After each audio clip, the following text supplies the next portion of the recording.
ওটাই আব্দুল্লাহ বলছিল, বুঝতে পারেননি অনেকে বক্তব্য। আব্দুল্লাহ বলছে যে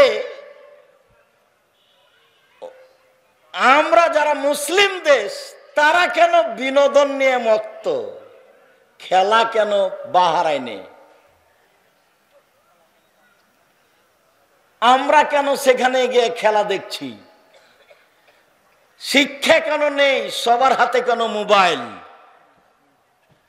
ওর জীবনে কিছু বাস্তব ঘটনা ও নকল করে। আজকে বলেছে কি না, এক সময় আমি শুনেছি যে খুব ভিড়ের মধ্যে গাড়িতে লন্ডনে কোথা থেকে কোথায় যাচ্ছে, তো বসে আছে, তো বই নিয়ে আছে বসে, আর বাঙালি থাকলে মোবাইল নিয়ে বসে থাকতো। তো বলছে আব্দুর রহমানকে, বলছে দেখ রে আব্দুর রহমান, ওরা কিন্তু গাইবান্ধার ভাষায় কথা বলে আপোষে। আব্দুল্লাহ, আব্দুর রহমান, আব্দুর রহিম, ওদের জন্ম কিন্তু গাইবান্ধাই, খাবো যাবো এভাবে বলে, এনা এনা দিবু এইভাবে বলে। আপোষে যখন কথা বলে তখন কোথাকার ভাষা বলে? গাইবান্ধার ভাষা বলে। ভাই বোন সবাই যে তোমরা চাঁপাই নবাবগঞ্জ রাজশাহীর মানুষ, তোমরা গাইবান্ধার ভাষা নিলে কেন? তো ওখানে যেহেতু নানা নানির কাছে বড় হয়েছে, জন্ম ওখানে, সেই জন্য ওইটাই বলে। তখন ওটা আব্দুর রহিমকে জানাই যে মিশরে থাকে, ওটা মারিয়ামকে জানাই যে ইয়েতে আছে, কোথায় যেন মালিক সদ রিয়াদ বিশ্ববিদ্যালয়, ওরাকে জানাই যে দেখ বিদ্যা কি জিনিস, ওরা কি করছে আর আমরা কি করি। সম্মানিত দিনী ভাই বোন, বলছিলাম মহান আল্লাহ বলেন বিশেষভাবে আসরের সালাত ঠিক ঠিক সময় মতো আদায় করো। সংক্ষিপ্ত বিবরণে বুঝলাম সালাত আদায় করতেই হবে। ওযু করে সালাত আদায় করতে হয়, পানি নেই। তায়াম্মুম করে সালাত আদায় করতে হবে, মাটি নেই। বিনা ওযুতে বিনা তায়াম্মুমে সালাত আদায় করতে হবে। কেবলার দিকে মুখ করে সালাত আদায় করতে হয়, কেবলা বোঝা যায় না, কেবলা ছাড়াই সালাত আদায় করতে হবে। দাঁড়িয়ে সালাত আদায় করতে হয়, দাঁড়িয়ে থাকা যায় না। বসে থেকে সালাত আদায় করতে হবে, বসে থাকা যায় না। শুয়ে থেকে সালাত আদায় করতে হবে, কেবলার দিকে পা করে শুয়ে যেতে হবে। যেভাবে সহজ, সালাত আদায় করতেই হবে। পরিষ্কার কাপড় পরে সালাত আদায় করতে হয়, পরিষ্কার কাপড় নেই, যে কাপড় পরে আছে তাতে পেশাব পায়খানা লেগে আছে, এই কাপড় পরেই সালাত আদায় করতে হবে। পরিষ্কার অপরিষ্কার কোনো কাপড়ই নেই। কথার কথা এমন এক জায়গাতে আছি যেখানে পরনে কোনো কাপড় নেই, উলঙ্গ অবস্থায় আছি, এই উলঙ্গ অবস্থাতেই সালাত আদায় করতে হবে। তাই তো কোনো এক সময় বলা হয়েছিল যে মার্কিন সৈন্য মুসলিম দেশে ঢোকে, যেমন গাঁজার কথা বলছি, ওরা ক্ষমতা দেখিয়ে মুসলিম মহিলাকে বলছে উলঙ্গ অবস্থায় আমার সামনে হাঁটো। এই সময়ে যদি সালাতের টাইম হয়ে যায়, এই উলঙ্গ মুসলিম মহিলাকে মার্কিন এই শয়তানদের সামনেও তাকে সালাত আদায় করতেই হবে, যে কোনো মূল্যে করতেই হবে। পৃথিবীতে এমন কোনো পরিস্থিতি নেই যেই সময়ে সালাত মাপ। পৃথিবীতে এমন কোনো জায়গা নেই যে সময়ে সালাত মাপ। মহিলাদের হায়েজ ব্যতীত কোনো পরিস্থিতি নাই পৃথিবীতে। শত্রু তাড়া দিয়েছে, দৌড়িয়ে চলে যাচ্ছেন, সালাতের টাইম পার হয়ে চলে যাচ্ছে, আপনি ওই সময়তে ওইভাবেই সালাত আদায় করুন। শিকল ধরে আছেন গাড়ির, ঠেলে ঠেল মানে না, সালাতের টাইম পার হয়ে যাচ্ছে, ওইভাবেই সালাত আদায় করবেন। পৃথিবীর ব্যতিক্রম এবাদত সালাত। সব এবাদত অসুবিধা বুঝে, সিয়াম বুঝে, রোজা অসুস্থ পরে করেন, হজ বুঝে এবছর করেন না সামনে বছর করেন, যাকাত দুদিন আগে দিয়ে দেন, দুদিন পরে দেন, সমস্যা নেই।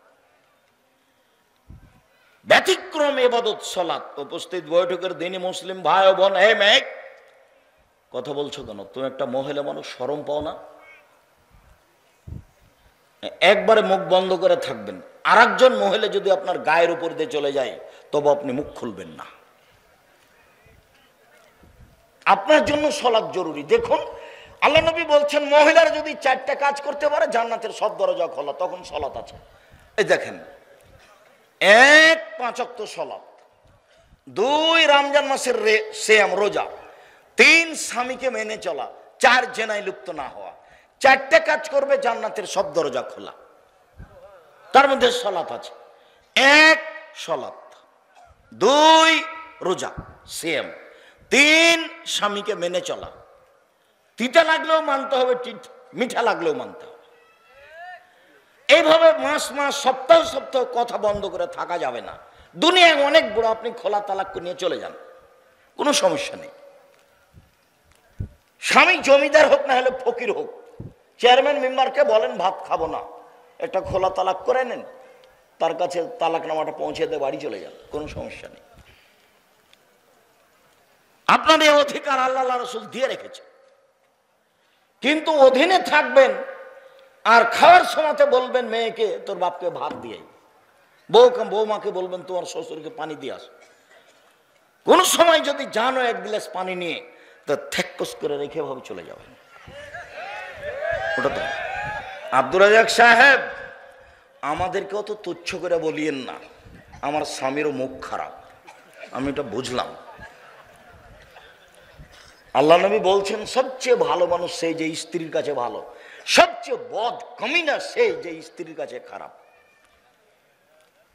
কখনো স্ত্রীকে কটু কথা বলবেন না। রাসূল সাল্লাল্লাহু আলাইহি সাল্লাম বলছেন স্বামীর জন্য 5টা জিনিস লাগে। 1, তার মানে ও স্বামী। 1, যে মানের নিজে খায় সে মানের বউকে খাওয়ায়। 2, যে মানের নিজে কাপড় পরে সে মানের বউকে পরায়। 3, বউকে কটু কথা বলে না। বউকে কটু কথা বলতে হবে না। বলতে হবে না তোমার ঠোঁটটা মোটা, বলতে হবে না তোমার রংটা কালো। একবার যদি ঠোঁট মোটা বলেন 10 বছর ভালোবাসবে না। এমনি তো কম বুদ্ধির মানুষ, সব সময় প্রশংসা করেন, সারা রাত পা টিপে দিবে। প্রশংসা প্রিয় মানুষ। আল্লাহ রাসূল বলছেন কটু কথা বলবেন না, দাঁতটা উঁচায় কথা বলবেন না। বলবেন তোমার মতো কোনো মেয়ে দেখি না, তুমি সবচেয়ে আমার কাছে ভালো, তোমার চাল চলনে আমি খুবই খুশি। কটু কথা বলবেন না, মুখের উপরে মারবেন না, নিজের বাড়ি ছাড়া কোথাও যেতে দিবেন না। ফুফুর বাড়ি যেতে পারে না, খালার বাড়ি যেতে পারে না, মায়ের বাড়ি যেতে পারে না, এখানে সেখানে যেতে পারে না, হাট বাজারে যেতে পারে না। কাপুরুষের স্ত্রী যেতে পারে। আমরা তো জীবনও হাট বাজারে যাই না, তা আমরা তো বেঁচে আছি। কই আমাদের তো চলে। আমার ছাত্র জীবন থেকে নিয়ে এখন পর্যন্ত আমি কোনোদিন চায়ের স্টলে বসিনি। প্রতিষ্ঠানের ভিতরে, জামিয়া সালেফের ডাঙ্গিপাড়ার ভিতরে আছে, প্রতিষ্ঠানের ভিতরে আছে চায়ের স্টল, দোকান। ওখানে গেলেও তাড়াহুড়া করে বলে হুজুর আসেন একটু বসেন বসেন বসেন। ও তো মনে করছে যে আমাদের বস এসছে, তাহলে একটু বসতে বলি, কি দেবো বলেন। না, তুমি ফাঁকি দিও না, ভালো করে জিনিস বানাইও। ছেলেরা যদি অভিযোগ দেয় তাহলে কিন্তু তুমি থাকতে পাবে না। ছেলেদের অভিযোগই গ্রহণ হবে, তুমি আবার ভুল বুঝিও না আমাকে বলিও না আব্দুর রাজ্জাক সাহেব আমাকে বিদায় করে দিয়েছে, এটা আমাকে বলিও না। পরে ছেলেরা ভালো বললে তুমি ভালো, ছেলেরা খারাপ বললে তুমি খারাপ।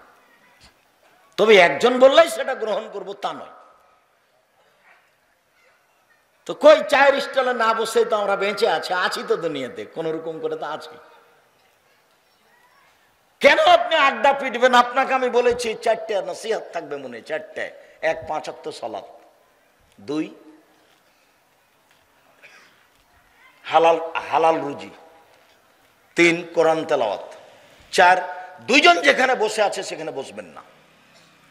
আব্দুর রাজ্জাক সাহেব প্রয়োজনে বসেন, 2 জন বসে আছে, আপনি বসলে তো আড্ডা পিটা হলো।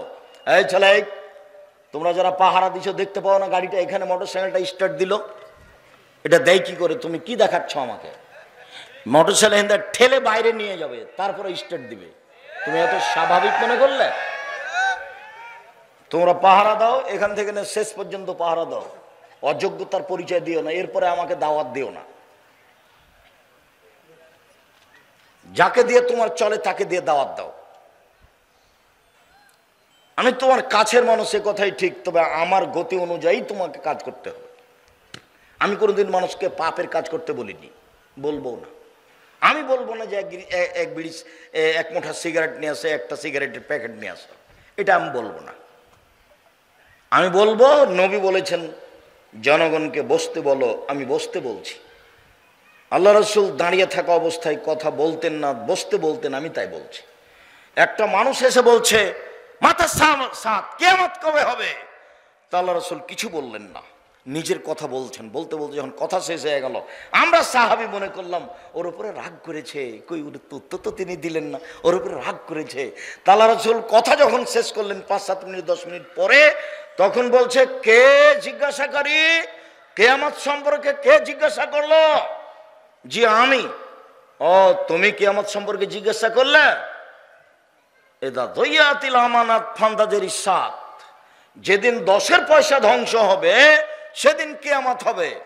তখনও তো পল্লীর বেদুইন অশিক্ষিত মানুষ, ও বলছে কাইফা ইয়াতুহা, 10 পয়সা কিভাবে ধ্বংস হয় এটা যে বুঝতে পারলাম না। তখন আল্লাহ রাসূল বলছেন, এই যা উসসাদাল আমরে ইলা গায়রি আহলিহি ফান্দাজের ইসাত, যখন দায়িত্ব অযোগ্য মানুষের হাতে দেওয়া হবে, হেড মাওলানা অযোগ্য, হেডমাস্টার অযোগ্য, প্রিন্সিপাল অযোগ্য, চেয়ারম্যান অযোগ্য, মেম্বার অযোগ্য, এমপি অযোগ্য, মন্ত্রী অযোগ্য, ডিসি অযোগ্য, এডিসি অযোগ্য, জেল সুপার অযোগ্য, মসজিদের সভাপতি অযোগ্য, মাইরা খায়। সেদিন কিয়ামত এমনিতেই হবে। আমি যে কারণে বুখারী মুসলিমের হাদিস পেশ করলাম সেটা বুঝতে পারেননি। আল্লাহ রাসূল যে কথা বলছিলেন সাহাবীদের সামনে, একটা লোক এসে বলল যে কিয়ামত কবে হবে, আল্লাহ রাসূল তাৎক্ষণিক তার উত্তর দিলেন না। তার মানে কথার যেন পরিবেশ নষ্ট না হয়। এবার তুমি বলো, এখানে স্টেট দেওয়াটা ঠিক না বেঠিক? তোমার বক্তাও বুঝে না, শ্রোতাও বুঝে না। বইটা লিখেছিলাম বক্তা শ্রোতার পরিচয় আপনার জন্যই। তা আমি লেখলাম, আপনি পড়লেন না, তা আমি তো আর কিছু করতে পারবো না। আমি জাতির সামনে বক্তব্য দিচ্ছি 90 সাল থেকে, মিডিয়া আছে সামনে, কিন্তু আপনি গ্রহণ করলেন না, তখন তার আমি কিছু আপনার উপকার করতে পারলাম না। আমি তো আপনার উপকার চাচ্ছিলাম, আমি তো চেষ্টা চালাচ্ছি। যে কোনো মূল্যেই সালাত আদায় করতে হবে। তাই তো আল্লাহ রাসূল বলছেন, মাওলাদাকুম বিসসালাতুহুম আবনা সাবসিনিনা, তোমরা তোমাদের ছেলে মেয়েকে সালাত আদায় করতে বললো 7 বছর বয়সে, পিটিয়ে সালাত আদায় করাও 10 বছর বয়সে। 15 বছর বয়সে সালাত আদায় করে না, তখনও বাপ বেঁচে আছে, কথা মিথ্যে। 15 বছর বয়সে হয়ে গেছে, মেয়ের সালাত আদায় করে না, তখনও বাপ বলছে আমি বাপ, এ কথা তার ঠিক নয়। বাপ হলে আসলেই বাপ হতে হবে শিষ্টাচারের, নীতির, নিয়মের। উপার্জন করে খাওয়ায় মূলত তার নাম বাপ নয়। সব সময় বাচ্চাদের উপরে পাহারা দেয় বাপ মা, তার নাম বাপ মা। রাজুল সাইয়্যিদ ফি আহলি বাইত, বাপ হলো বাড়ির কর্তা। অলমারাতু সাইয়্যিদা, মা হলো বাড়ির কর্ত্রী। নিজের কাজ করে যে তাকে বলে কর্মী, অপরের কাজ দেখে যে তাকে বলে কর্তা। নিজের কাজ করে যে তাকে বলে কর্মী, অপরের কাজ দেখে যে তাকে বলে কর্তা। আল্লাহর নবী বলছেন, স্বামী হচ্ছে কর্তা আর স্ত্রী হচ্ছে কর্ত্রী। তো নিজে নামাজ পড়ে, ছেলেরাকে বলে না, বলেন তো ও কি কর্তা? ও নিজে বোরখা পরে আছে, মেয়েটা ক্লাস 10-এ পড়ে, ও ল্যাংটা হয়ে এসছে, ও কি কর্ত্রী? ও কি মা? ও খালা। আর আপনি হচ্ছেন সৎ বাপ। কষ্ট পেয়ে কোনো লাভ নেই। বাপ হলে ভালোবাসার ছেলে মেয়ের উপরে দিতে হবে। যা চাইলো তাই দিয়ে দিলাম, তার নাম ভালোবাসা নয়। ক্লাস 10-এ পড়ে মেয়েটা, তার হাতে বড় মোবাইল, বাপে দিয়েছে, আদর করে দিয়েছে। ছেলে 4-5-এ পড়ে, তার হাতে বড় মোবাইল, মানে মোবাইলের আর একটা অর্থ হলো জেনা। প্রত্যেক বড় মোবাইলে ল্যাংটা মেয়ে নাচে, যতবার ল্যাংটা মেয়ে নাচে ততবার জেনা হয়। আল্লাহ নবী বলছেন, আইনানে তাজনিনে যে নহমন নাজরো, 2 চোখের জেনা হচ্ছে চোখ দিয়ে দেখা। ওলোজনানে যে নহমল ইস্তেমাও, 2 কানের জেনা হচ্ছে কান দিয়ে শোনা। ওয়ালিয়াদ জেনা হাল বাদশ, হাতের জেনা হচ্ছে হাত দিয়ে ধরা। জেনা রিজলাল মাসি, পায়ের জেনা হচ্ছে এই পথে চলা। জেনাল কালব তাতমানা তাস্তাহি, অন্তরের জেনা হচ্ছে এই পরিকল্পনা করা। জেনাল লেসানা নুতক, জিহ্বার জেনা হচ্ছে এই বিষয়ে কথা বলা। দেখেন, পুরো মোবাইলের শুরু থেকে শেষ পর্যন্ত জেনা। এখানে এমনও যুবক বসে আছে যে ঘন্টার ঘন্টা বেটি ছেলের সাথে কথা বলে, ঘন্টার ঘন্টা প্রেমের গল্প করে। মাও জানে, বাপও জানে। আর বাপ মা দেখতে পাচ্ছে যে আমার ছেলের 2 কানে কি লাগা আছে, ইয়ারফোন লাগা আছে। ও বাপ, ছি। আপনি কেন বাপ? কিসের বাপ আপনি? চাঁপাইনবাবগঞ্জের ভাষাতে ডুবে মারা উচিত, মানে এ বাপ থাকার চেয়ে না থাকাই ভালো। যে বাপ ছেলে মেয়ের উপকারে আসে, এই কানে কি রে, আমি বাপ, ও আমার বাড়িতে থাকে, আমার জমি জায়গা চাষ করে খাই, ক্ষমতা দেখান। টাকা হারিয়ে আসলে তো খুবই রাগ করেন। সকাল 10টার সময় বেগুন নিয়ে ডেকেছেন মা ইয়েতে বাজারে, 12টার সময় গেছে। সকালে বেগুন ছিল 20 টাকা কেজি, যখন 12টা বেজেছে তখন 15 টাকা কেজি হয়ে গেছে। এই যে বাপ খেপে গেছে। তাহলে বাপের হোঁশ বুদ্ধি কি আছে? ঠিকই আছে। সম্মানিত দিনী ভাই বোন, রাসূল সাল্লাল্লাহু আলাইহি সাল্লাম বলেন, যে ব্যক্তি সালাত আদায় করে না সে হলো কাফের। বাইনাল আবদু ওয়া বাইনাল কুফরি তারকুস সালাহ। মুসলমান আর কাফেরের মধ্যে পার্থক্য হচ্ছে সালাত ছেড়ে দেওয়া। রাসূল সাল্লাল্লাহু আলাইহি সাল্লাম বলেন, মান তারাকা সালাতা মুতাআম্মিদান ফাকাদ কাফারা। কেউ যদি ইচ্ছাকৃত সালাত ছেড়ে দেয় তাহলে সে কাফের। রাসূল সাল্লাল্লাহু আলাইহি সাল্লাম বলেন, যারা রাসূলের পদ্ধতিতে সালাত আদায় করে না তাদের অবস্থা কি? তারাও কাফের, তাদের সালাত কবুল হয় না। একজন পল্লীর মানুষ মসজিদে ঢুকে সালাত আদায় করলো, আল্লাহ রাসূলকে সালাম দিল, আল্লাহ রাসূল বললেন তুমি সালাত আদায় করো, তুমি করনি। লোকটি আবার সালাত আদায় করলো, আল্লাহ রাসূল বললেন তুমি সালাত আদায় করো, তুমি করনি। লোকটা আবার সালাত আদায় করলো, আল্লাহ রাসূল বললেন তুমি সালাত আদায় করো, তুমি করনি। লোকটি বলল, এর চেয়ে আমি ভালো করে সালাত আদায় করতে পারবো না, তাহলে শিখিয়ে দেন। ও তো তিনবার সালাত আদায় করলো। আল্লাহ রাসূল যদি বলতেন হ্যাঁ আদায় করেছে তো খুব একটা ভালো হয়নি, এটা হলে হতো, কিন্তু টোটালি না করে দিলেন, একেবারেই না। যে সালাত আদায় করে রাসূলের পদ্ধতিতে করে না সে হত্যার যোগ্য। বুখারী মুসলিমে এই হাদিসটি 18 বার এসেছে। আবু সাঈদ খুদরি, শোনো, কতগুলি লোক বের হবে যারা বেশি বেশি সালাত আদায় করবে। তোমাদের সালাত তাদের কাছে কিছুই না। তারা বেশি বেশি সিয়াম পালন করবে, তোমাদের সিয়াম তাদের কাছে কিছুই না। তারা বেশি বেশি তাসবিহ তাহলিল করবে, তোমাদের তাসবিহ তাহলিল তাদের কাছে কিছুই না। তারা বেশি বেশি দান খায়রাত করবে, তোমাদের দান খায়রাত তাদের কাছে কিছুই না। শোনো, তাদের কণ্ঠনালীর নিচে তাদের কোরআন যাবে না। শোনো, তাদের যে হত্যা করতে পারবে সে সবচেয়ে বেশি নেকি পাবে। তোমরা তাদেরকে পেলে আজ সামুদের মতো করে, আদের মতো করে হত্যা করো। শোনো, ওদের যারা হত্যা করতে পারবে তারা সবচেয়ে বেশি নেকি পাবে। এক শ্রেণীর নামাজি হত্যার যোগ্য, এক শ্রেণীর রোজাদার হত্যার যোগ্য, এক শ্রেণীর তাসবিহ তাহলিলকারী হত্যার যোগ্য। তাসবিহ দানায় তাসবিহ টিপে 1000 দানার তাসবিহ, আবার মেশিনে এভাবে তাসবিহ টিপছে। আঙ্গুলে তাসবিহ গণনা করতে হবে, আঙ্গুলে। আঙ্গুল বিচারের মাঠে কথা বলবে। কয়েকটা জিনিস আপনার পক্ষে বিচারের মাঠে কথা বলবে। এক আঙ্গুল, যদি আঙ্গুলে তাসবিহ গণনা করেন। আব্দুর রাজ্জাক সাহেব থামেন থামেন থামেন, আমি বিরুদ্ধমান নাম স্যার, বয়স 70 বছর, আমি আঙ্গুলে গুনলে একবারও ঠিক হয় না। কখন যে 30 কাটা যায়, 20কে বলি 30। আপনার মরা পর্যন্ত যদি একদিনও ঠিক না হয়, সব প্রতিবারই ভুল হোক, তবে নাকি হবে। কেন? এটাই নবীর সুন্নাত। বুঝা গেল না? আঙ্গুল কথা বলবে। 2, টাকা বৈধ হলে হজ করেছেন কালো পথর কথা বলবে। 3, সিয়াম রোজা কথা বলবে। 4, কোরআন তেলাওয়াত আপনার পক্ষে কথা বলবে। 24 ঘন্টায় অন্তত একবার না হয় একবার কোরআন তেলাওয়াত করবেন। কিছুই না পড়লে নামতে নামতে কোথায় রেখেছি বলেন তো? সূরা ইখলাস অন্তত 3 বার পড়েন। একবার কোরআন মাজিদ পড়ার সমান নেকি হবে। উপস্থিত বৈঠকের মুসলিম বোন, এই মেয়ে তোমাকে বলছি, ঢং ঢং করে হাঁটছো কোথায়? আপনি কথা বলছেন কেন? একটু লজ্জাবোধ করেন, একটু ইতস্তবোধ করেন। এখানে এসেছেন দেবরের সাথে, ভাসুরের সাথে, কেন আসলেন? দেবর ভাসুরের সাথে কথা বলছেন, একটু লজ্জাবোধ করেন না কেন? একটু লজ্জাবোধ করেন। সহজে জান্নাত। আব্দুর রাজ্জাক সাহেব বক্তাদের মুখে শুনেছি জাহান্নাম বলতে নারী আর নারী। হ্যাঁ, এ কথাই ঠিক। জাহান্নাম বলতে নারী আর নারী, এ কথাই ঠিক। তবে আল্লাহ রাসূল এ কথা বলেছেন, মহিলারা 4টা কাজ করতে পারলে জান্নাতের সব দরজা খোলা।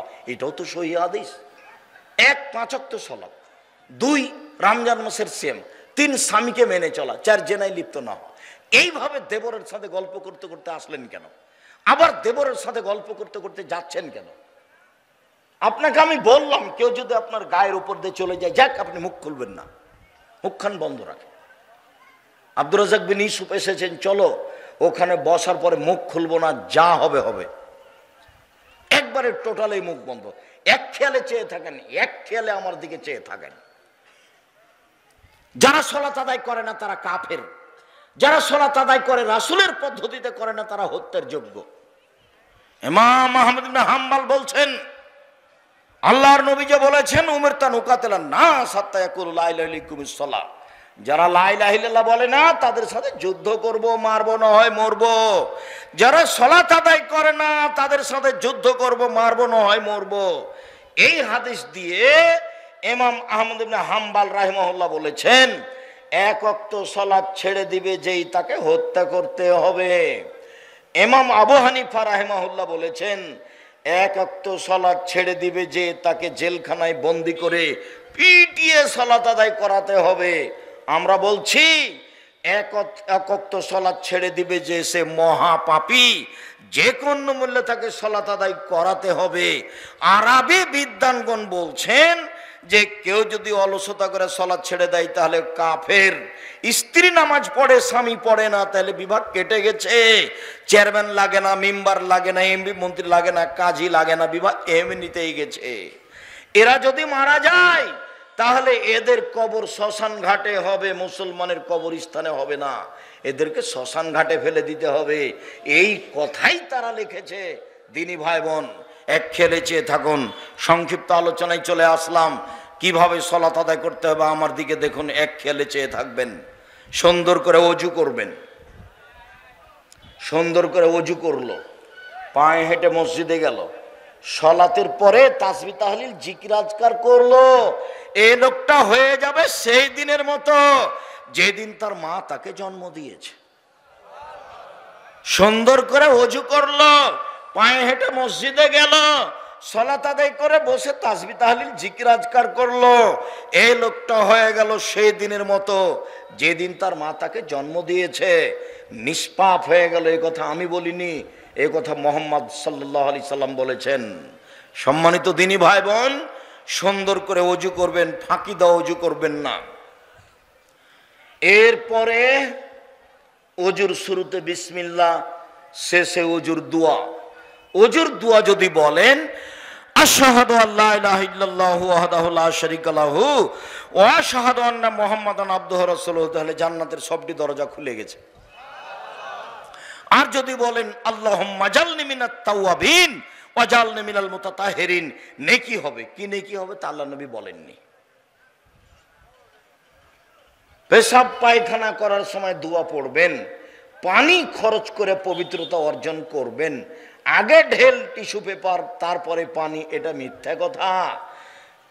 40 কদম হাঁটা নোংরামি, খক খক করে খাসা বেহায়াই। পানি দিয়ে পবিত্রতা অর্জন করেন, আগে পিছে কিছুই লাগবে না। তারপরে যদি মনে করেন আব্দুর রাজ্জাক সাহেব পানি দিয়ে পবিত্রতা অর্জন করলাম, মনে হচ্ছে কিছুক্ষণ পরে পেশাব আসলো, আসুক, আপনি ওযু করার সময় একটু শেষে পানি নিয়ে লজ্জা স্থান সামনাসামনি কাপড়ের উপর একটু পানি ছিটিয়ে দিবেন, বাস শেষ। এটা আল্লাহ রাসূলের পদ্ধতি। আর যারা ভাবছে যে পেশাব বের আসবে, ও 40 ঘন্টা পরে যদি কুলুক ফেলে, ঢেল ফেলে, তবু পেশাব আসবে, ওর এটা রোগ হয়ে গেছে। রাসূলের পদ্ধতি সহজ। পেশাব শেষ হলো, পানি খরচ করেন, চলে আসেন। পায়খানা শেষ হলো, পানি খরচ করেন, হাত মেজেন, চলে আসেন। আল্লাহু আকবার। আল্লাহু আকবার বলার পূর্বে কোনো কথা বলবেন না, বিসমিল্লাহ লাগবে না। আল্লাহু আকবার বলার পরে জায়নামাজে দাঁড়িয়ে কোনো দোয়া পড়বেন না। জায়নামাজে দাঁড়িয়ে দোয়া পড়লেই বিদাত হবে। আজানের পূর্বে যদি কেউ বলে যে আপনারা উঠেন, নামাজ ঘুমের চেয়ে উত্তম, তাহলে ও পাপী। যারা সাড়া দিবে সবাই পাপী। কেন? আজানের পূর্বে কোনো কথা চলবে না, সে যতই ভালো কথা হোক। মানুষকে সলাতের জন্য প্রথম শব্দ কি হবে? আল্লাহু আকবার, আজান। নিজস্ব কোনো শব্দ চলবে না, তার নাম শরীয়ত। ধর্ম একজনের কথা দিয়ে চলে, যার নাম মুহাম্মদ সাল্লাল্লাহু আলাইহি সাল্লাম। আগে পরে কারো কোনো সুন্দর কথা ইসলামে গ্রহণ হবে না, তারই নামই বেদাত, তারই নামই বিদাত। রাসূলের পদ্ধতি আল্লাহু আকবার। ডান হাত বাম হাতের কবজির উপরে রেখে বুকের উপরে রাখবেন, বাহুর উপরে বাহু রাখতে পারেন। নাভির নিচে রাখার হাদিস তিনটাই জয়ীফ। কাজেই বুকের উপরেই বাঁধেন, এটাই ঠিক। বাহুর উপরে বাহু রেখে রাখেন, নইলে কবজির উপরে কবজি রেখে রাখেন। বুকে রেখে বলবেন সানা, আল্লাহুম্মা বাঈদ বাইনি ওয়া বাইনা খাতায়ায়া কামা বা'আদতা বাইনাল মাশরিক ওয়াল মাগরিব। হে আল্লাহ, আল্লাহুম্মা, হে আল্লাহ, তুমি আমার পাপকে ধুয়ে দাও, আমাকে আর আমার পাপের মধ্যে অত দূরত্ব করে দাও। পূর্ব পশ্চিমকে তুমি যত দূরত্বে রেখেছ, পূর্ব থেকে পশ্চিম লক্ষ কোটি কিলোমিটার দূরে, আমার থেকে আমার পাপকে এত দূরে করে দাও। আল্লাহুম্মা নাক্কিনি মিনাল খাতায়া কামা ইয়ানাক্কা সাবুল আবিজু মিনাদ দানাস। আমার পাপকে ধুয়ে দাও যেভাবে সাদা কাপড়কে ময়লা থেকে ধুয়ে পরিষ্কার করা হয়। আল্লাহুম্মা আগসিল খাতায়ায়া বিল মাই ওয়াস সালজি ওয়াল বারাদ। হে আল্লাহ, তুমি আমার পাপকে বরফ দিয়ে, তুষার দিয়ে, ঠান্ডা পানি দিয়ে ধুয়ে পরিষ্কার করে দাও। এটার নাম সানা। আল্লাহু আকবার বলে সবাই এটা পড়ার চেষ্টা করবেন। এরপরে বলবেন আউযু বিল্লাহি মিনাশ শাইতানির রাজিম, মারদুদ বিতাড়িত শয়তান থেকে পরিত্রাণ চাচ্ছি। বিসমিল্লাহির রহমানির রহিম, আলহামদুলিল্লাহি রাব্বিল আলামিন। বিশ্বজগতের প্রতিপালকের প্রশংসা। আর রহমানির রাহিম, তিনি হচ্ছেন পরম দাতা দয়ালু। মালিক ইয়াউমিদ্দিন, তিনি হচ্ছেন বিচার দিনের মালিক। ইয়াকা না'বুদু, একমাত্র তোমার ইবাদত করি। ওয়া ইয়াকা নাস্তাইন, একমাত্র তোমার কাছে সাহায্য চাই। ইহদিনাস সিরাতাল মুস্তাকিম, তুমি আমার একটা কথা শোনো, তুমি আমাকে সরল পথ দেখাও। তুমি আমার একটা কথা শোনো, অমুক বলে এই দলে আসো, অমুক বলে এই দলে আসো, আমি কোন দলে যাই? তুমি আমাকে সোজা পথ দেখাও। সিরাতাল্লাযিনা আনআমতা আলাইহিম, যেই পথের উপর তুমি দয়া অনুগ্রহ করেছ সেই পথ দেখাও। গায়রিল মাগযুবি আলাইহিম ওয়ালাদ-দাল্লিন, ইহুদিদের পথ দেখায়ও না, খ্রিস্টানদের পথ দেখায়ও না, ভ্রান্ত যারা ওদের পথ দেখায়ও না, অভিশপ্ত যারা তাদের পথ দেখায়ও না। আমিন। দীর্ঘ সময় ধরে তোমার দরবারে যেই বিনয়ের সাথে অন্তর থেকে প্রার্থনা করলাম, সেটা তুমি কবুল করো। এরপরে যদি সূরার প্রথম হয় তাহলে বিসমিল্লাহ, আর যদি সূরার প্রথম না হয় তাহলে কিছুই বলতে হবে না।